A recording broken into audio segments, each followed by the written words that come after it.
The Hidden Valley, Varun's Refuge. Location: hidden deep beyond the jagged storm-bound cliffs, through ancient forest canopies, and beneath a constantly shifting sky where the firmament's cracks shimmer faintly. Purpose: a sanctuary for exiles, outcasts, and ancient bloodlines hunted by the priests of Calith. This valley is said to be outside the reach of false gods, a pocket where the old energies linger, protected by Valor's flames and old rites. Who lives there? It's a haven for those born with forbidden marks, strange powers, or heretical bloodlines. Descendants of Sirahel's ancient creations, rebels, seers, and beasts too wild for the false order. The people here remember fragments of the old truth, songs, symbols, and half-spoken legends of the source. They keep hidden from the world, hunted by the gods' priests and enforcers. As a boy, Atlas grows up close with a Vorthai child named Koran. Koran is the last of his family.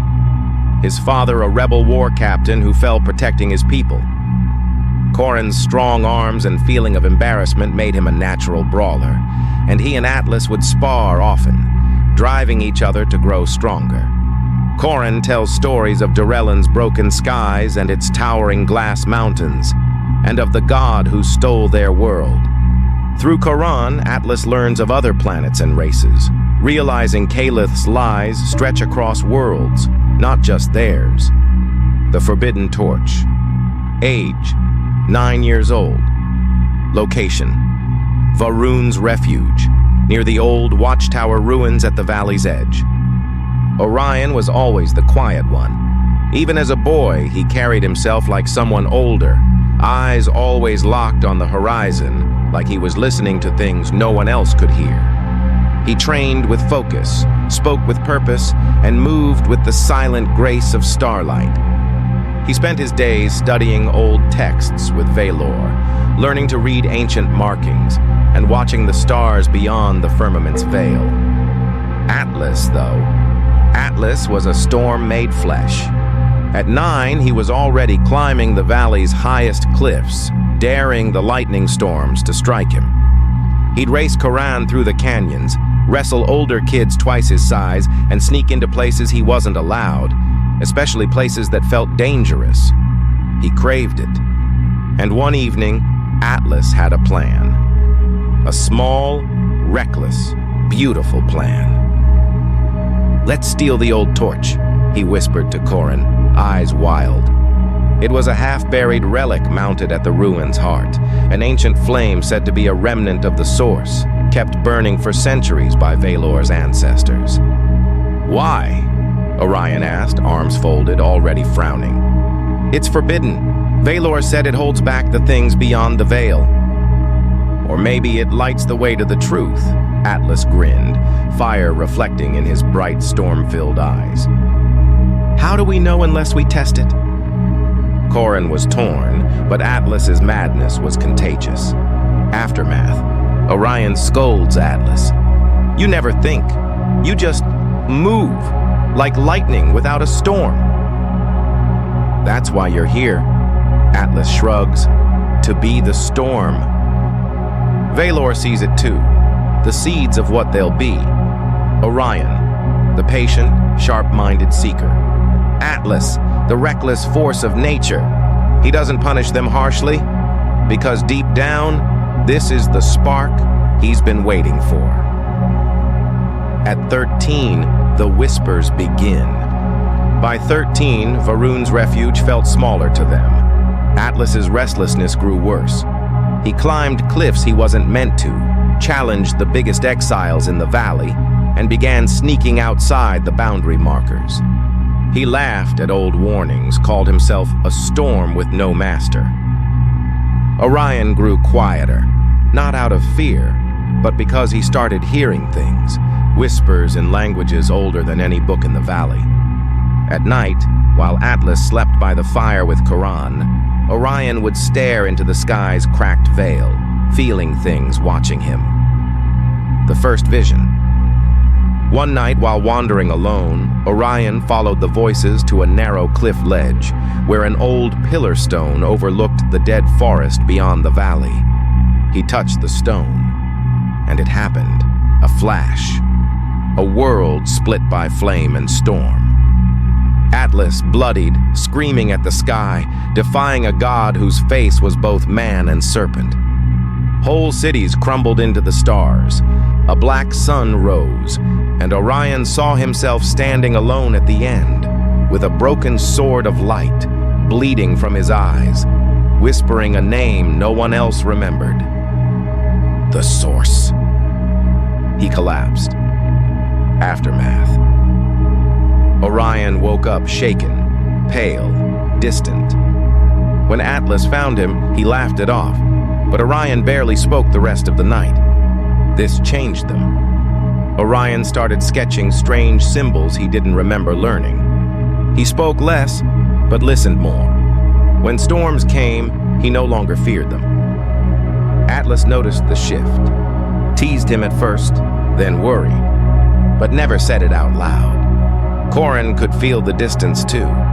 The valley began to feel less like a sanctuary and more like a cage. Both brothers sensed it. Only one spoke about it. Atlas. "We don't belong here anymore, brother." The night after the vision. Hidden Valley. A small clearing lit by the flicker of a dying fire. Atlas sits sharpening a stone blade. Orion stares silently into the night. Atlas, you ain't been right since that night. Orion, I don't remember what happened. Atlas, snorting. Liar. You saw something. You always see things. Orion, hesitating. There was a storm. Cities falling. You were there, bleeding, screaming at the sky like a madman. Atlas, grinning. That sounds like me. Orion. It wasn't right. It was cold, empty, and I stood alone. Atlas. We ain't alone. Not now, not ever. You hear me? You got me. And Koran, and this place. Whatever you saw, it don't control us. Orion quietly. It was more than a dream. It was a warning. Atlas. Then we beat it. Like we beat everything else. They fall silent. The fire crackles, somewhere distant. A faint, unnatural wind hums. Arrival of the two masters. The next day, the village calls for a gathering. Two mysterious travelers arrive. They claim to be old warriors, once exiled, now seeking to pass on wisdom. Master Varun, calm, silver-haired, soft-spoken, teaches precision, discipline, and the power of silence. Mentors, Orion. Knows how to nurture visions, meditation, and subtle power control. Master Dren, rugged, scarred, boisterous. Teaches ferocity, instinct, and weapon mastery. Drawn to Atlas like fire to fuel. Pushes him to embrace his natural lightning-born rage, but also to master it. They treat the boys like sons. Share real knowledge, ancient fighting arts, meditation practices, and lore never spoken in the valley. Slowly unlock the boys' connection to their powers without forcing it. Varun sits under starlight, guiding Orion through visions, dream-walking, and speaking with ancient spirits. Dren wrestles, spars, and trains Atlas in combat, weapons, and how to command storms through raw will. Atlas loves Dren, sees him as the father he never had. Orion trusts Varun, feels like someone finally understands the heaviness he carries. Corin watches with quiet suspicion. Even as he trains, he notices small things. Flickers of shared memories, identical scars on different bodies.